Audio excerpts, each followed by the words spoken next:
Mas agora, falando sobre gente saudável, que faz mimimi, hoje a gente vai falar sobre autocomiseração. Que palavra feia, não? Autocomiseração é feio, não é, Alexandre? É esquisito, né?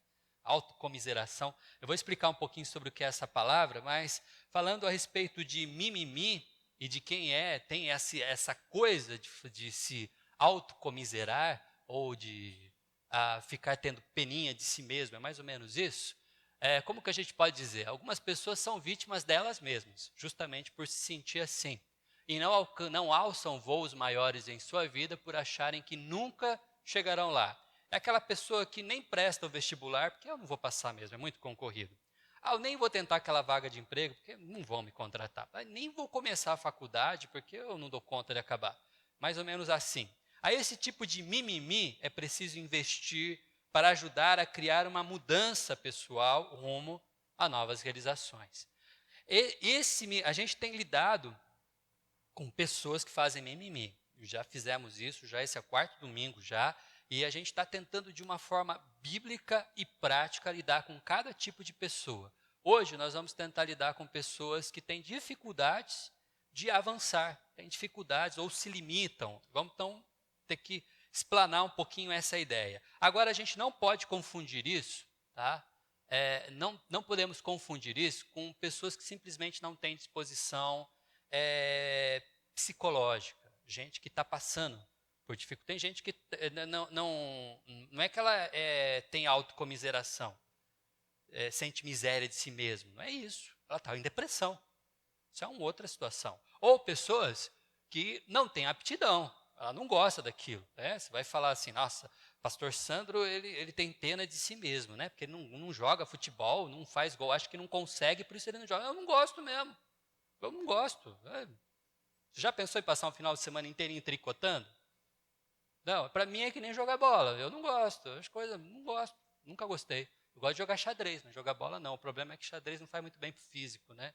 E bola faz. Então, às vezes, precisa dar uma mexida no corpo. Mas não tem aptidão para jogar bola, não gosto. Ou tem gente que tem limitação natural. Eu adoraria jogar basquete. Na escola eu sempre quis. Sempre que eu lembro do professor Raul aqui no Emílio Rome, ele era professor de educação física. E eu era doido para jogar basquete, mas não dá. Eu não aguentava nem segurar a bola. Eu lembro que jogaram a bola em cima de mim, eu caí para trás com bola e tudo. Vocês imaginam uma pessoa. O meu apelido no Emílio Roma era mosquito elétrico. De tão miudinho que eu era.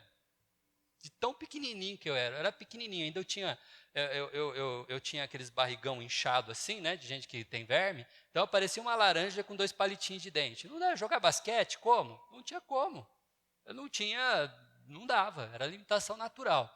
Então não confunda, tá? Tem gente que, mas só que óbvio que tem gente que possui essas dificuldades e ainda assim avançam, tá bom? Tem gente que tem limitação física, é cadeirante e joga basquete, dá um jeito. Tem gente que passa por cima. Tem gente que não tem aptidão e estuda até aprender. Tem gente que dá um jeito. Isso acontece. Mas não pode confundir, nem tudo é autocomiseração, ok? Nem tudo. Porém, existem pessoas que são saudáveis, existem pessoas que têm aptidão para as coisas, tem gente que apenas desacreditam nelas mesmas. E por isso não avançam. Não estudam, não melhoram profissionalmente, não mudam profissionalmente. As áreas onde a gente pode sentir esse tipo de miséria são vastas na nossa vida. E aí a gente não pode também achar que a pessoa que tem autocomiseração é aquele pobrezinho, coitadinho, que fica o dia inteiro na frente da televisão com um pote de sorvete no colo e de noite vai dormir em posição fetal chorando por causa da vida. Não é esse. Às vezes é mais simples do que a gente pensa. E às vezes a gente é uma pessoa de bem com a vida, para frentex, que trabalha, tal, se desenvolve e temos problemas com autocomiseração em algumas áreas da nossa vida. Uma área ou outra da nossa vida. Olha só o que diz odício.com. É o sentimento de autopiedade, pena de si mesmo, que sente dó de si próprio, autopiedade, coitadismo para Ou essa frase, para o preguiçoso é fácil se render ao tédio e à autocomiseração. Às vezes é realmente uma preguiça de startar novidades na vida, porque dá trabalho, e a gente vai ver como dá trabalho. Dá uma olhada só em áreas, por exemplo, que a gente pode ser assim. Na academia, na educação. Tem gente que se acomoda e não avança porque acha que não dá conta. Às vezes não avança porque já está na hora de aposentar mesmo, tá? Está na hora de descansar, está na hora de parar. Ou já chegou. Tudo bem, não estou falando que quem não está estudando tem isso. Estou falando que tem gente que poderia, deveria, mas não avança. Porque dá trabalho. Não vou conseguir. Nossa, vou ter que estudar de novo depois de tanto tempo. Mas poderia. E converse com alguém que fez uma loucura dessa. De depois de 50 anos de idade, voltar para a escola, depois de tanto tempo longe do ensino médio, resolveu fazer uma faculdade. Você vai ver como mexe com a vida, mexe pro bem. Tem gente que é assim profissionalmente. Sei lá. Ok, atingiu um nível profissional que está bom, alcançou onde queria chegar, tá num estado que te satisfaz profissionalmente, ótimo. Não tô contra isso. Mas tem gente que está aquém do que poderia ser profissionalmente e não avança porque sente autocomiseração, que acha que não vai conseguir, porque acha que vai, porque fulano não vai gostar, porque o meu colega vai achar que eu estou querendo passar por cima dele lá no trabalho. Não, se eu for tentar uma vaga melhor, vão me chamar de puxa-saco do chefe, o que é isso? Existem vários motivos para a gente não avançar. A saúde, isso é verdade. Tem gente que pensa mais ou menos assim, não adianta, vai todo mundo morrer um dia mesmo. E não cuida. Isso tanto na parte de cuidar da saúde que já está ruim, quanto se fazer uma prevenção. Aqui sou eu, tá, o pastor, hipócrita, porque eu sou um que sou meio descuidado com saúde. Preciso aprender. Tenho que aprender. Estou aprendendo aos poucos, mas preciso aprender. Prevenção, principalmente. Preciso me mexer. Em quais áreas também? No relacionamento. Tem gente que... porque se tem uma coisa que dá trabalho, é cuidar de relacionamento. A gente começa a achar que a vida é do jeito que está mesmo. E acabou. Nossa, vou tocar naquele assunto mais uma vez. De novo uma DR por causa disso, por causa daquilo. E tudo bem. Olha, se você está vivendo um relacionamento familiar com seus filhos, com seus pais, com sua esposa, e está tudo a mil maravilhas, essa não é uma preocupação. Mas se existe um problema, se existe um conflito, se existe precisa tratar, precisa mexer. Por que não vai mexer? Porque dá trabalho. Ou porque não adianta, vai ser assim sempre. Esse é o sentimento comiserável, de ruminar a própria miséria, de achar que não tem como melhorar, de achar que não vale a pena mexer. E é nisso que precisa se mexer. E principalmente, acho que todas essas áreas são áreas que a gente identifica facilmente. É porque é visível, você não consegue disfarçar isso, você é palpável, é mensurável. Mas talvez a área onde a gente mais sente autocomiseração e disfarça muito bem é justamente na espiritualidade. Principalmente na espiritualidade. Por várias maneiras e vários sintomas dentro da nossa espiritualidade. Algumas pessoas aceitam seu estado espiritual como padrão. Cheguei no máximo da minha espiritualidade. Daqui não vou passar. já li os livros que eu tinha que ler, eu já assisti as escolas dominicais que precisava assistir, eu já estudei aquilo que precisava, já ouvi o tanto de sermão que eu precisava, eu estou agora num nível que, esse é o meu limite, daqui eu não passo, esse é o meu padrão. É um jeito de pensar na espiritualidade. E aí, entra num status quo. Tá? É aquela rotina só e não vai evoluir. E nem quer evoluir. Ou acreditar que Deus já fez o que tinha para fazer. Jesus já me salvou, ele já fez o que ele tinha para fazer, agora eu só vou esperar.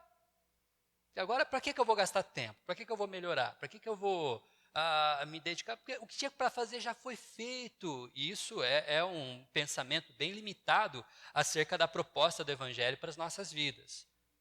Porque o apóstolo Paulo vai nos lembrar que o Evangelho é poder de Deus para transformação e não apenas para salvação. Ou Cristo apenas não nos salvou, ele nos salvou para sermos transformados. E transformados a quê?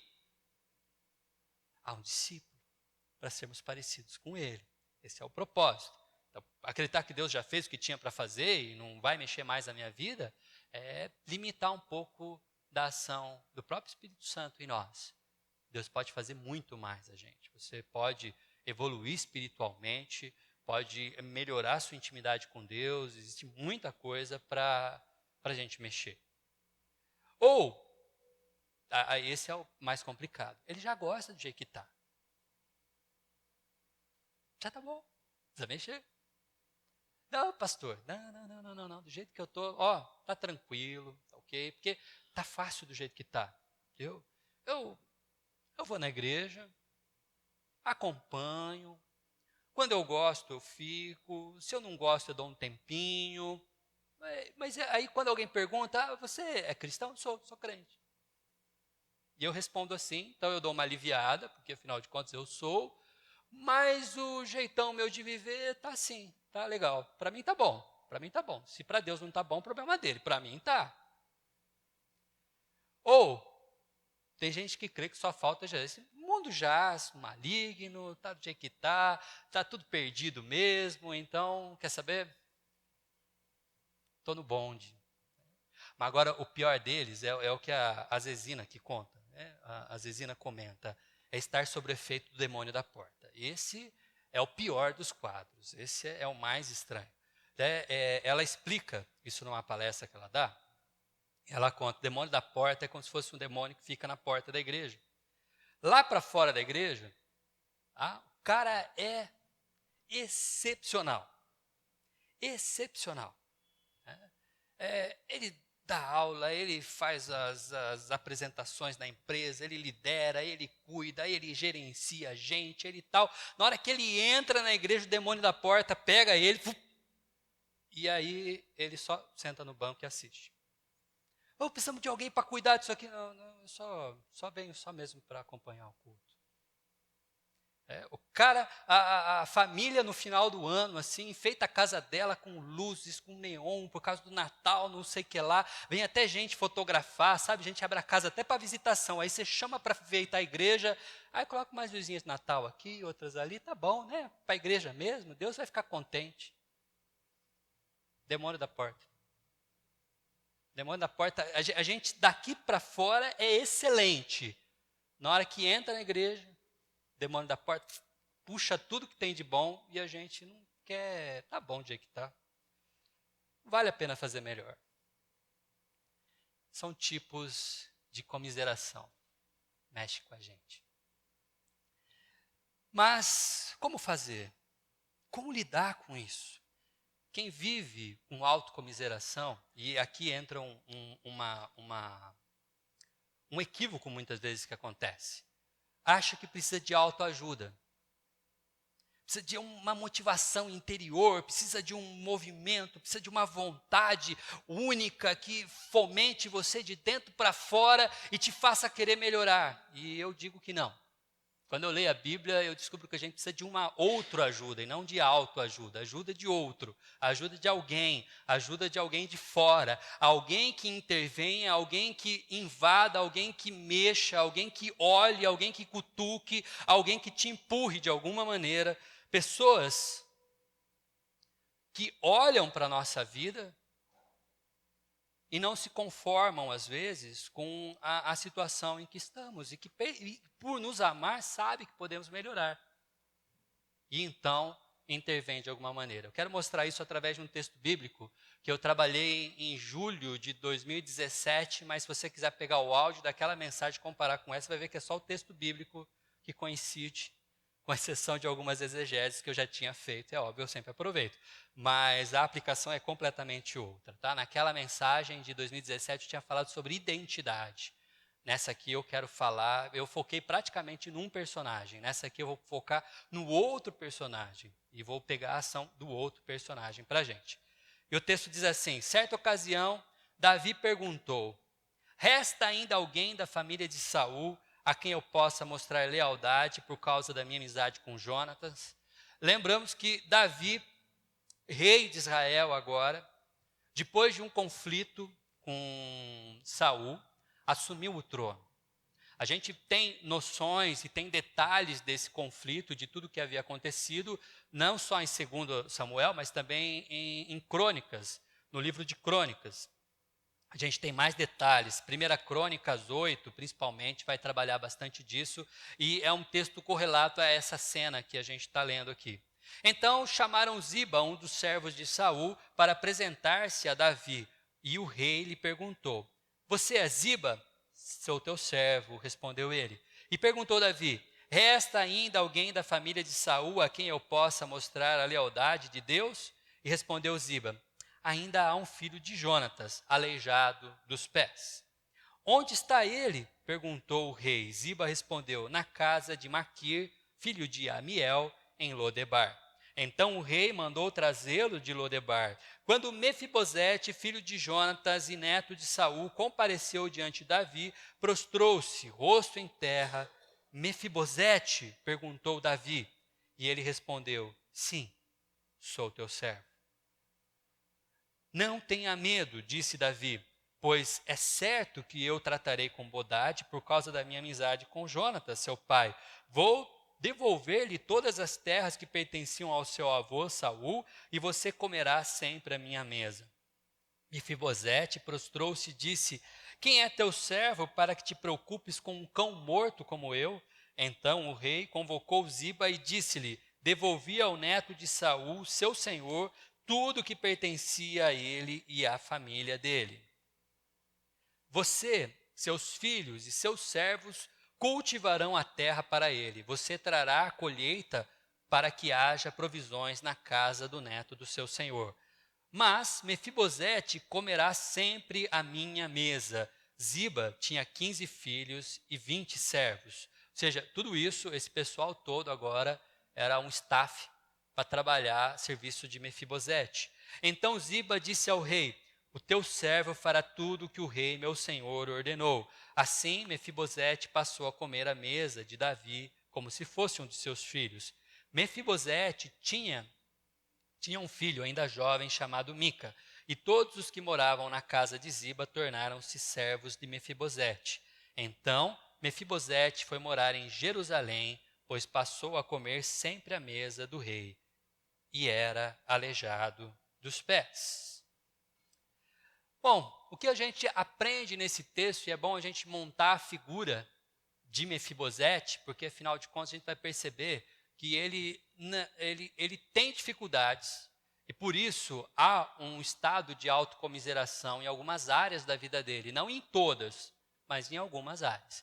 Mefibosete, ele é neto de Saul, por isso ele tinha sido herdeiro do trono antes de acontecer o conflito entre Saul e Davi.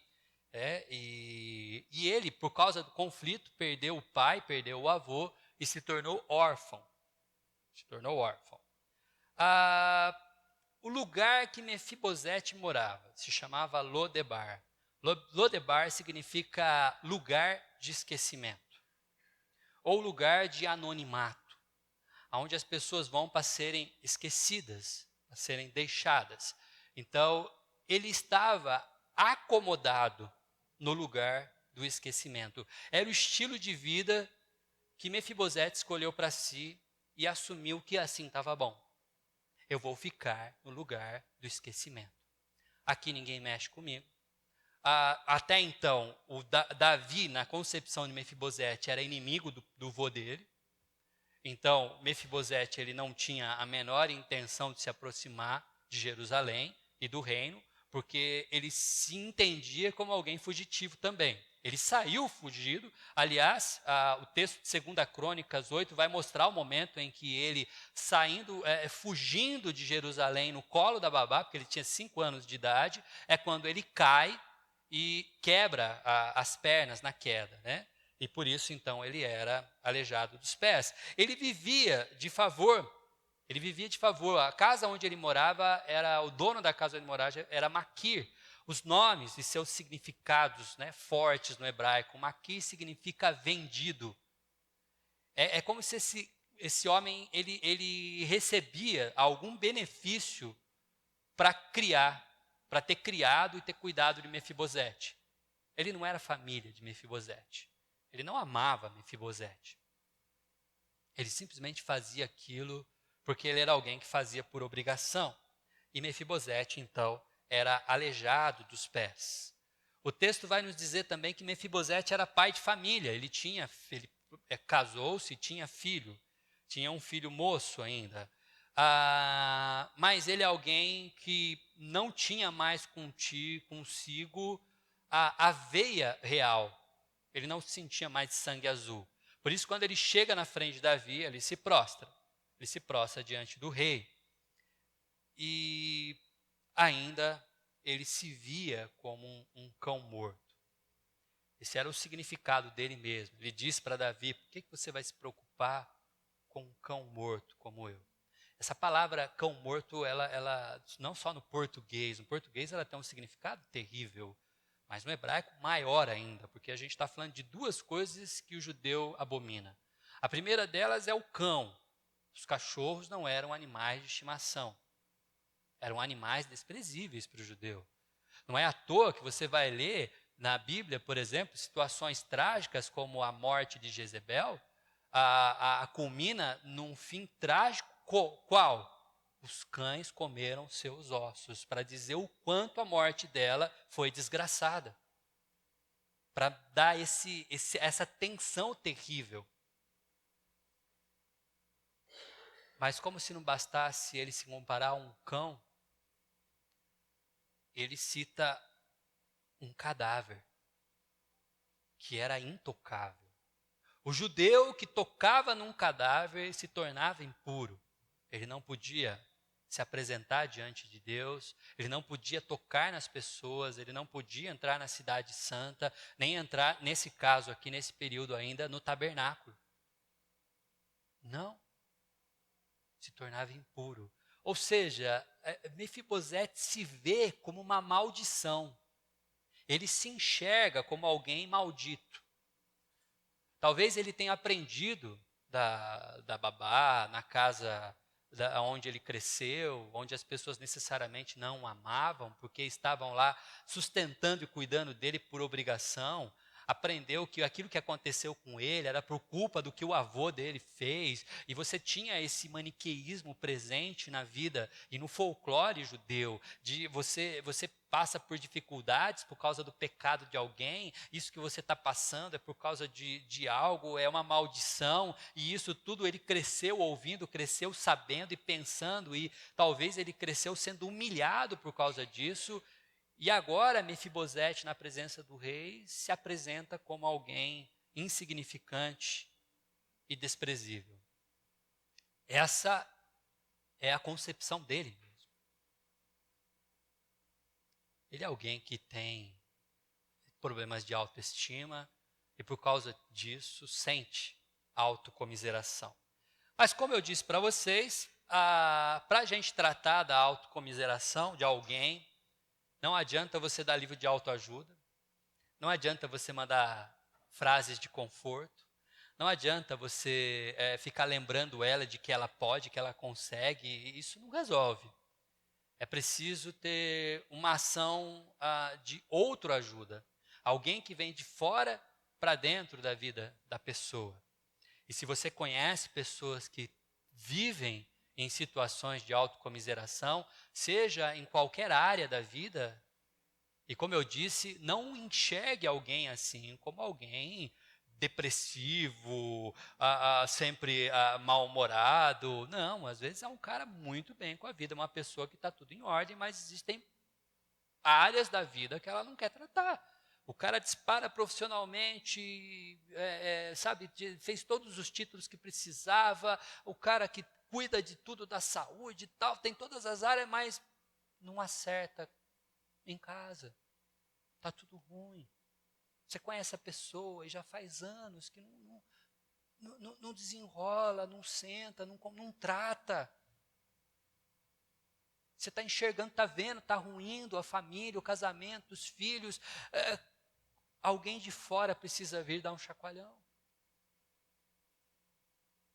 Vamos dar uma olhadinha como é que Davi faz isso. Primeiro, é um interesse verdadeiro. Sim, porque existe um interesse falso. Tem gente, afinal de contas, a gente viu que Mefibosete cresceu na casa de Maquir. Maquir tinha interesse por Mefibosete, mas não era um interesse verdadeiro. Maquir não criou Mefibosete como um filho. Maquir não ensinou Mefibosete que aquilo que aconteceu com ele foi um acidente. Não, ensinou que aquilo era uma maldição. E então a gente precisa de alguém que tenha um interesse verdadeiro. O interesse verdadeiro, esse interesse, ele não é em troca de algo. A palavra que nós temos aqui, lealdade, significa no hebraico amor leal.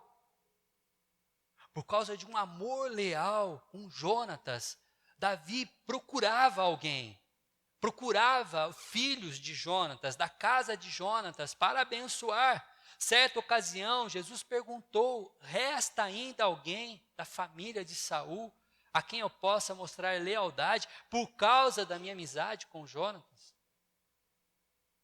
E no versículo 3, resta ainda alguém da família? Ele pergunta de novo para o servo, ele pergunta para as pessoas. Você pode imaginar Davi no palácio, parando pessoas que eram da época de Saul, né? Porque mudou o governo, mas o pessoal da casa do palácio está lá trabalhando ainda.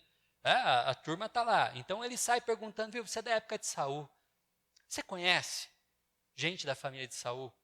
Vem cá, você conhece alguém? Você conhece por causa da minha amizade com Jonatas? Interesse.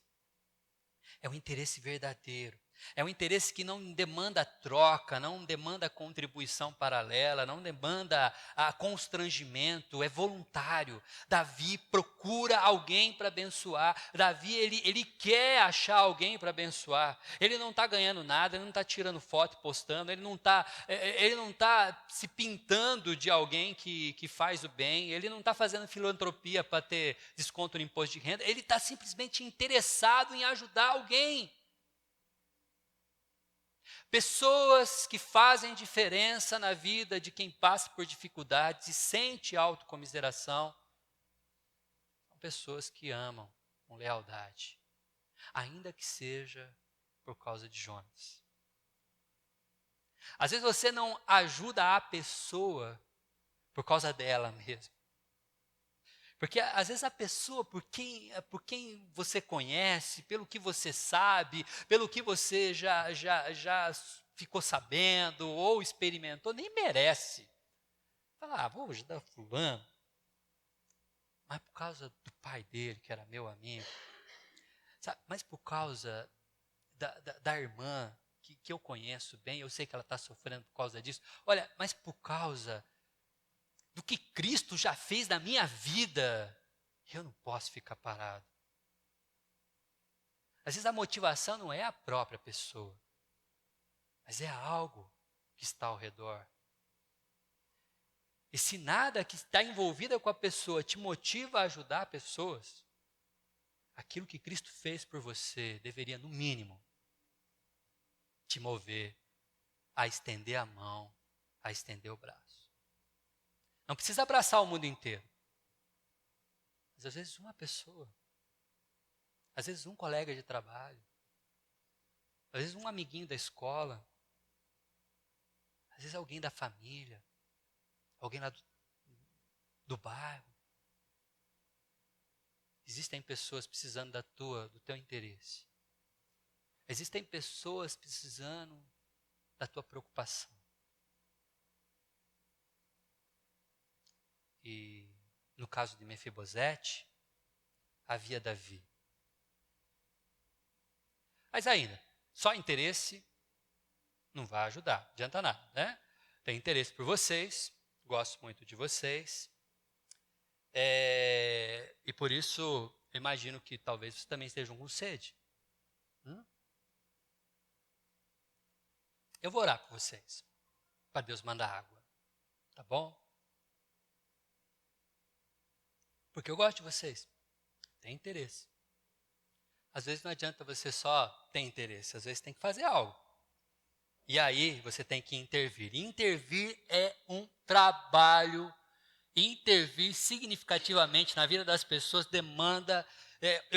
Sabe que colocar essa palavrinha intervir aqui, eu demorei para achar. Intervir significativamente. Porque sabe qual era a melhor palavra que eu achava para esse ponto 2? Incomodar. Porque intervir significativamente significa incomodar. Mefibosete estava bem aonde ele estava. Estava lá em Lodebar, na terra do esquecimento. Ninguém mexe comigo, eu estou aqui vivendo a minha vidinha. Por que eu vou sair daqui? Eu tenho minha hortinha aqui, tem meu filho trabalhando comigo aqui. Eu dou um jeito, do jeito que está a vida está bom, do jeito que está, não precisa mexer comigo. Agora chega Davi, manda a gente vir me buscar, arrancar da minha casinha, onde eu já estou acomodado, onde já estou, tá bom, para que mexer comigo?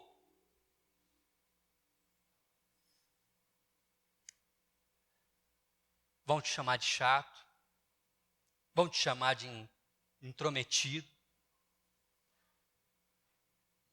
Por que você não deixa em paz? Por que você está preocupado com a minha vida? Por que vai se meter nisso agora? Deixa eu do jeito que eu estou. Mas pessoas que amam, quando a gente ama, a gente bota o dedo na ferida, porque a gente quer o melhor para as pessoas que a gente ama. A gente intervém. Davi mandou trazê-lo. Vai intervir, vai intervir. Teu filho vai falar que você está atrapalhando a vida dele, que ele estava melhor sem você. Seu colega de trabalho vai falar que você não vale um vintém, que você não deixa em paz. Mas se a gente ama, a gente corre o risco. Ainda que, depois de 10 anos a pessoa chega e te agradeça, ou quem sabe talvez nunca te agradeça por isso. Aliás, quanta gente a gente já ajudou e a pessoa nunca volta, né, para agradecer. E não é por causa disso que a gente faz porque ama. E quando a gente faz porque ama, a gente se intromete às vezes. E se você pensa que é pouco o que está acontecendo aqui, Davi manda trazer Mefibosete com toda a sua casa. Ele não muda a sua vida de Mefibosete, é para trazer Mefibosete, para trazer a esposa, é para trazer o filho, é para trazer as pessoas que estavam com ele ali. É para mexer tudo, é para incomodar, é para atrapalhar, é para mudar a rotina, é para mudar o sistema de vida, é para mexer com tudo que tinha na vida dele. Davi intervém significativamente na vida desse rapaz. E quando a gente ama, não tem jeito, querido. A pessoa pode se acomodar, mas a gente não consegue. A gente precisa intervir. A gente tem que fazer alguma coisa. Só que tem gente que intervém e se intromete, mas ainda não considera a pessoa. Conheço pessoas que já se intrometeram, mas trata como capacho às vezes. Porque está se intrometendo. Eu estou ajudando, então... e a gente precisa saber o nosso lugar. Davi era rei. Mefibosete era filho do seu inimigo. Historicamente, Saul era inimigo de Davi. Pessoalmente, podia não ser, tanto que Davi chora a morte de Saul. Mas, concretamente falando, houve uma guerra entre os dois. E Mefibosete era neto do seu inimigo. A gente não pode esquecer disso. Então, podemos pensar que para um monarca, Mefibosete era talvez a última figura que lhe interessava, ou a primeira que ele gostaria de desprezar. No entanto, quando o rei chega e Mefibosete está em frente dele, trata ele com dignidade. O servo chamado Ziba, quando vai falar de Mefibosete, não diz o nome dele. Chama ele de aleijado. Mefibosete cresceu com os apelidos. Desprezado, tratado como maldição, ensinado que ele é fruto de uma maldição. Mas quando ele chega diante do rei, da pessoa mais poderosa que existia ali em Jerusalém, da pessoa mais poderosa que existia ali na região, quando mandou buscá-lo e ele subiu nos carros para vir para Jerusalém, o mínimo ele deu tchau para o filho dele, falou, filhão, foi legal até aqui, acho que não vai dar tempo de ver você se casar não, porque agora acabou, papai está indo para ver o novo rei e acho que ele tem algumas contas para acertar comigo. Afinal de contas, eu sou filho do inimigo do rei. Mas quando ele chega diante do rei, o rei é a primeira pessoa que o trata com dignidade. Ajude pessoas. Intervenha na vida delas. Mas trate-as com dignidade. Trate-as com respeito.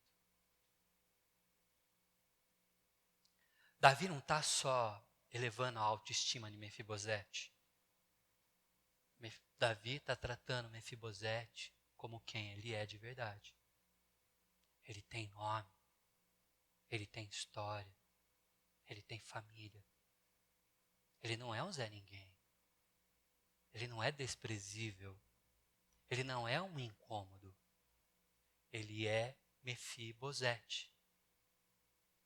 Um nome esquisito, feio, não daria o nome desse para meu filho, mas é Mefibosete. É quem ele é. Bom, e aí, Davi é instrumento de Deus para auxiliar. O interessante é que Davi, aqui, ele não dá nada que Mefibosete não tenha. A gente acha muitas vezes que auxiliar pessoas é tirar dinheiro do bolso e dar. Às vezes é, mas nem sempre é. Mefibosete era neto de Saul e era tecnicamente herdeiro de todo o patrimônio de Saul. Davi faz o quê? Ele simplesmente reconhece e devolve a Mefibosete o que já lhe pertencia. Numa linguagem mais penteca, a gente diria restituiu.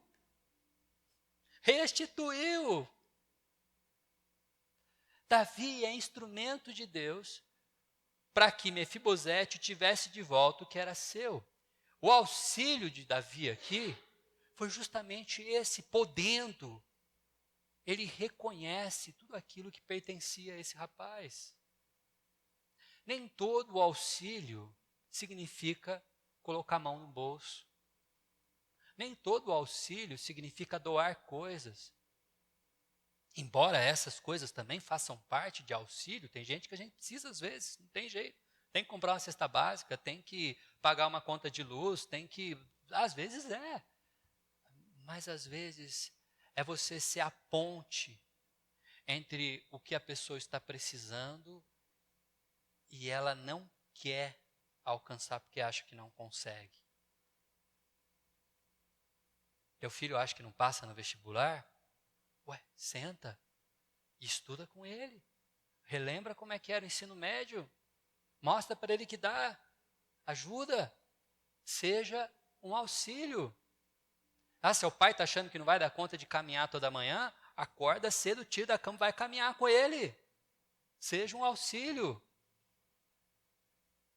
A sua esposa acha que não vai dar conta de cortar o refrigerante para cuidar da saúde? Corta você também. Seja um auxílio.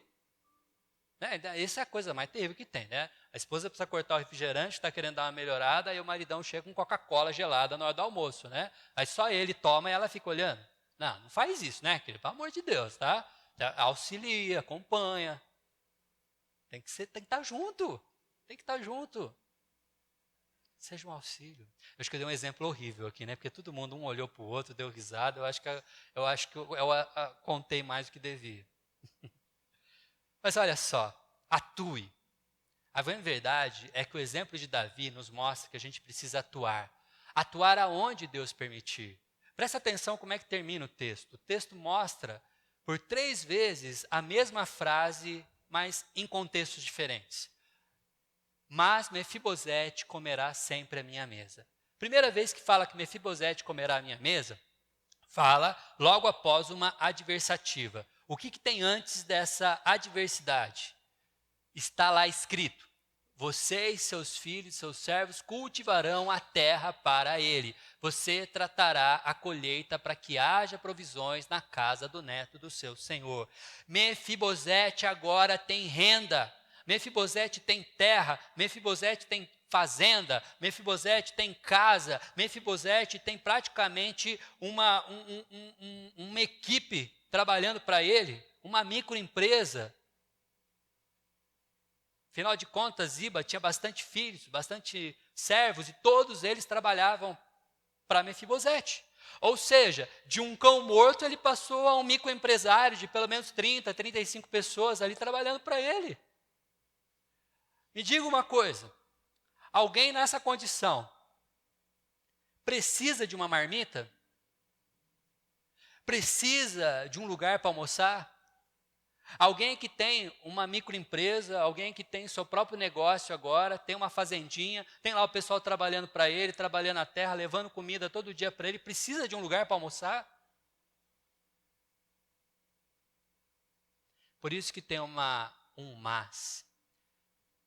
O texto está dizendo, Mefibosete agora tem recursos, mas tem uma coisa que Mefibosete não tinha. Gente que o amava.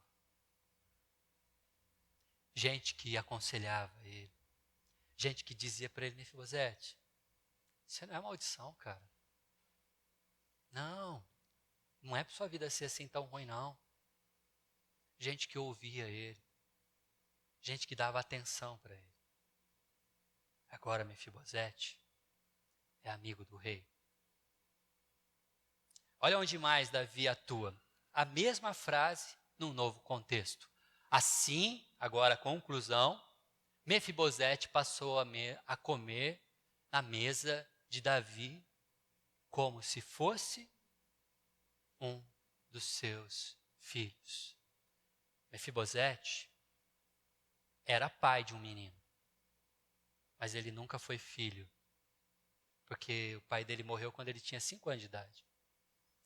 Ele tinha um cara que cuidava dele, mas não era pai.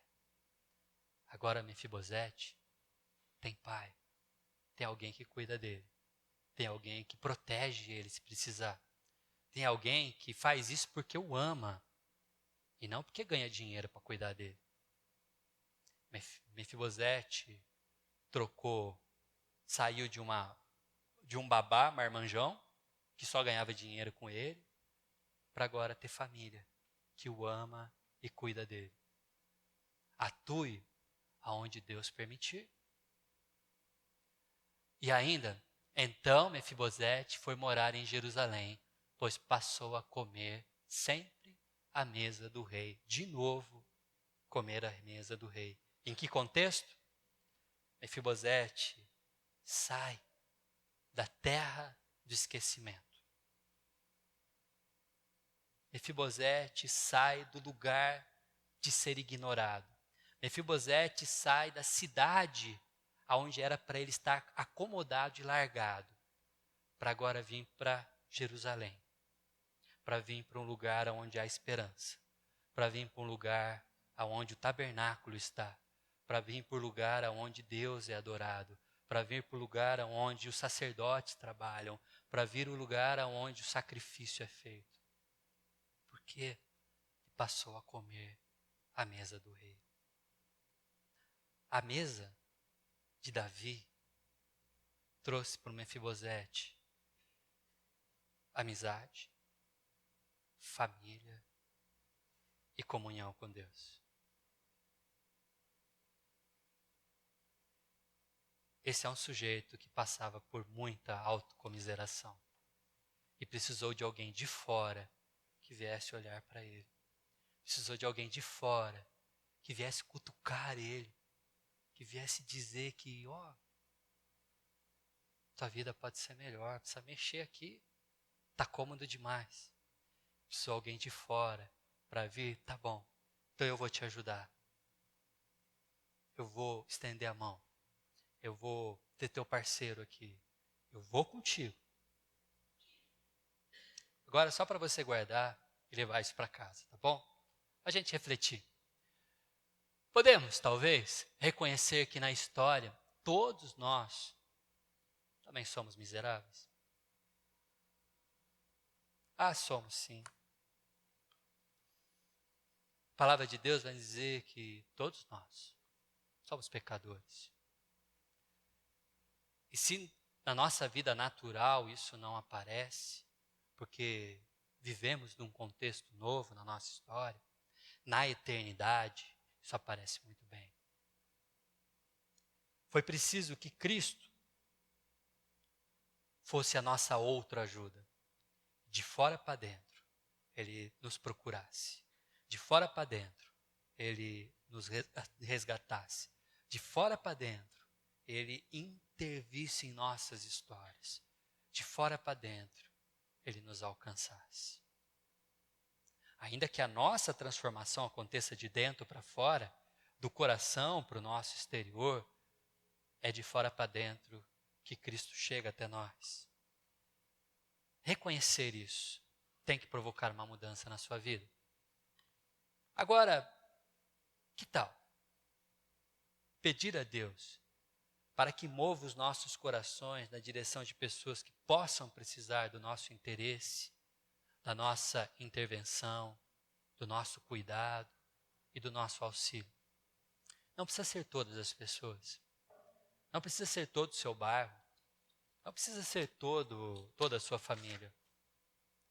Mas uma pessoa, uma única pessoa, a quem você possa demonstrar um amor leal, se interessando por ela, intervindo na sua história, cuidando e auxiliando.